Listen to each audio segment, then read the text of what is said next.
The CDC confirmed 10 new cases of the rare polio-like illness infecting people across the country. 72 people, mostly children, have now been diagnosed with acute flaccid myelitis, or AFM, in 24 states.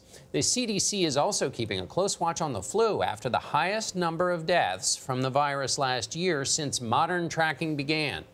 Only on CBS This Morning, we spoke to the director of the Centers for Disease Control, Dr. Robert Redfield, at his headquarters in Atlanta. He told us he is also worried about a pandemic like the 1918 Spanish flu, which killed as many as 50 million people worldwide. We lost more children last year from flu deaths than any year before since we started recording, and the majority of those children that died were not vaccinated. I want to come back and argue that immunization is one of the most critical tools we have to eliminate diseases. In this case, it's the most important tool we have to minimize flu. We're approaching the 100th anniversary of the Spanish flu, which was devastating. Is that possible in our modern age? You know, people ask me what keeps me up at night, and the thing that keeps me up at night is just what you brought up, pandemic flu. So I think it's very possible.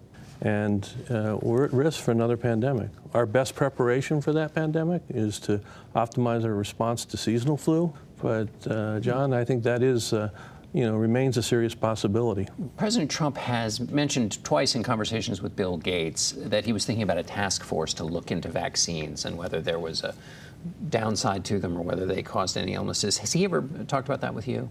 No. Have you ever thought about maybe educating him about the benefits of vaccines? The most powerful tool we have to eliminate disease is vaccination. We're on the verge of eliminating polio from the world. There's 22 cases of polio right now. How did we get on the verge? Vaccination. There has been this spike in acute flaccid myelitis.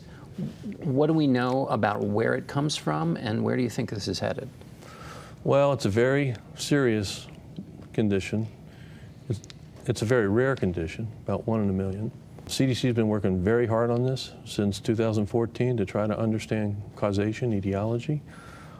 As we sit here today, we don't have understanding of the cause. And I've recently asked again to put together a task force to really try to look at where we're at and what else could we do to try to solve this problem. The good news is that it doesn't appear to be transmissible from human to human. We don't see clustering in families. I want to make it clear to the American public, it's not polio. I will say to the families that have had this is it's a devastating disease. We recognize that, and we're going to work until we figure it out. You know, we talked about a wide variety of things, Sure. and he, he's quite serious about the flu pandemic, but he also talked about antibiotics and the overuse of them, and how now, because we're all connected, how that problem can come to us. And he talked about basically how it can strip away all the advantages of modernity, because there could be strains that come that we just can't combat with current medications. I like knowing they're on top of it, that they're really paying attention, they're on top of it, and they're one step ahead of what we're all worried about. That's absolutely right. It's important to hear from him. Yeah. I need to get my flu shot.